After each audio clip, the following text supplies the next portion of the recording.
Assalamualaikum warahmatullahi wabarakatuh.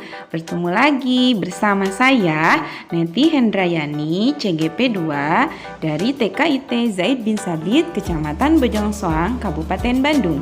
Kali ini saya akan berbagi mengenai koneksi antar materi modul 3.1 pengambilan keputusan sebagai pemimpin pembelajaran. Tahukah kamu, guru sebagai pemimpin pembelajaran perlu melakukan beberapa langkah pengambilan keputusan dalam pembelajaran yang berpihak pada murid. Sebelum kita mengenal langkah-langkah pengambilan keputusan, mari kita kembali pada modul 1.1 mengenai filosofi Ki Hajar Dewantara. Menurut Ki Hajar Dewantara, pendidikan merupakan menuntun segala kodrat yang ada pada anak-anak agar mereka dapat mencapai keselamatan dan kebahagiaan yang setinggi-tingginya. Dalam proses menuntun, anak diberi kebebasan. Namun, pendidik sebagai pamong dalam memberi tuntunan dan arahan agar anak tidak kehilangan arah dan membahayakan dirinya.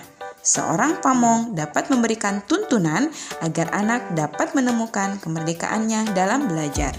Dalam filosofi Ki Hajar Dewantara, kita mengenal Triloka, yaitu ing ngarso sing tulodo, ing madya mangunkarsa, tuturi handayani, di mana ing ngarso sing tulodo, pemimpin atau guru memberikan contoh yang baik kepada muridnya. Ing madya mangunkarsa, pemimpin atau guru bekerja sama dengan muridnya. Dan tuturi handayani, pemimpin atau guru memberikan kesempatan muridnya untuk berkembang atau sebagai motivator. Guru sebagai pemimpin pembelajaran dalam proses pengambilan keputusan memperhatikan nilai dan peran sebagai seorang guru, di mana nilai dan peran tersebut adalah mandiri, kreatif, inovatif, kolaboratif, reflektif, dan berpihak pada murid. Guru sebagai pemimpin pembelajaran dapat melakukan praktek coaching untuk membantu rekan guru dalam mengambil suatu keputusan, di mana praktek coaching ini dapat menggunakan model Tirta yang isinya adalah menentukan tujuan, mengidentifikasi masalah, menentukan rencana aksi, dan tanggung jawab. Dari proses coaching ini, maka pengambilan keputusan dapat dilakukan secara efektif. Coach dapat memutuskan sesuatu berdasarkan potensi dan kemampuan yang dimiliki. Coach membimbing coach untuk pengujian pengambilan keputusan yang telah diambil, merefleksi dan melihat akibat yang terjadi dalam pengambilan keputusan. Dalam modul 3.1 ini, kita mengenal istilah dilema etika dan bujukan moral, di mana dilema etika adalah situasi ketika seseorang harus memilih di antara dua pilihan, di mana secara moral kedua pilihan benar namun bertentangan. Sedangkan bujukan moral adalah situasi ketika seseorang harus membuat keputusan antara benar atau salah. Kita juga mengenal 4 paradigma dilema etika. Yang pertama, individu lawan masyarakat. Kedua, rasa keadilan lawan rasa kasihan. Yang ketiga, kebenaran lawan kesetiaan. Dan yang keempat, jangka pendek lawan jangka panjang. Selanjutnya, kita juga mengenal 3 prinsip pengambilan keputusan, yaitu berpikir berbasis hasil akhir atau end-based thinking, berpikir berbasis peraturan atau rule-based thinking, dan berpikir berbasis rasa peduli atau care-based thinking. Nah, sekarang saatnya saya berbagi mengenai 9 langkah pengambilan keputusan. Pertama, mengenali nilai-nilai yang bertentangan. Kemudian yang kedua, menentukan siapa yang terlibat. Yang ketiga, mengumpulkan fakta-fakta yang relevan.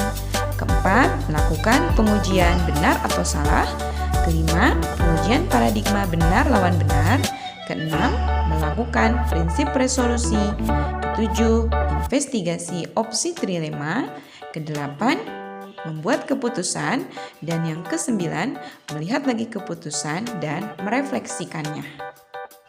Seperti yang sudah dibahas pada slide sebelumnya mengenai nilai-nilai guru, maka nilai-nilai yang dianut oleh seorang pendidik yang terdiri dari mandiri, kreatif, inovatif, kolaboratif, reflektif, dan berpihak pada murid, maka dengan memperhatikan nilai-nilai tersebut, pembahasan studi kasus pada masalah moral dan etika dapat diselesaikan dengan memperhatikan kebutuhan peserta didik, warga sekolah, dan berharap akan mendapatkan solusi yang terbaik.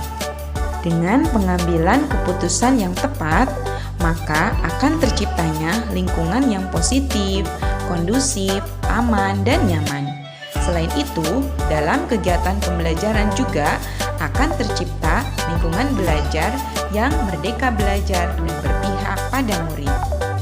Namun, sebagai seorang guru dalam pengambilan keputusan, kami juga mengalami kesulitan dalam pengambilan keputusan. Di antaranya, adanya perbedaan pendapat dengan warga sekolah lainnya, kemudian aturan yang terkadang bertentangan dengan situasi yang dihadapi. Yang ketiga, pengaruh lingkungan, nilai dan norma yang berlaku di masyarakat, serta ketika kita mengambil keputusan, ada kalanya dihadapkan dengan kasus dilema etika lainnya. Pengambilan keputusan yang tepat dengan memperhatikan 9 langkah pengambilan dan pengujian keputusan, maka akan mempengaruhi cara pengajaran seorang pendidik yang memerdekakan para peserta didiknya. Karena keputusan yang diambilnya sudah melewati beberapa pengujian yang benar-benar diperhatikan dari segi nilai dan moralnya. Tahukah kamu bahwa seorang pemimpin pembelajaran dalam mengambil keputusan dapat mempengaruhi kehidupan atau masa depan murid-muridnya? Karena keputusan yang sudah diambil oleh guru sebagai pemimpin pembelajaran selain memperhatikan 9 langkah pengambilan dan pengujian keputusan juga berdasarkan nilai dan peran seorang guru yang salah satunya berpihak pada murid dan memperhatikan kebutuhan, potensi, minat, dan bakat anak. Berdasarkan beberapa paparan yang sudah saya sampaikan sebelumnya, maka didapatkan kesimpulan akhir bahwa guru sebagai seorang pemimpin pembelajaran dalam pengambilan keputusan selain memperhatikan 9 langkah pengambilan dan pengujian keputusan juga memperhatikan filosofi Pratap Triloka dari Ki Hajar Dewantara, nilai dan peran guru, proses coaching dengan menggunakan model Tirta, pembelajaran berdiferensiasi dan penerapan pembelajaran sosial emosional dengan menggunakan pendekatan inquiry apresiatif model Bagja sehingga mampu menciptakan budaya positif di sekolah, lingkungan yang kondusif, serta merdeka belajar. Terima kasih sudah menyaksikan video koneksi materi modul 3 yang sudah saya sampaikan. Semoga bermanfaat. Sampai ketemu lagi di video selanjutnya. Wassalamualaikum warahmatullahi wabarakatuh.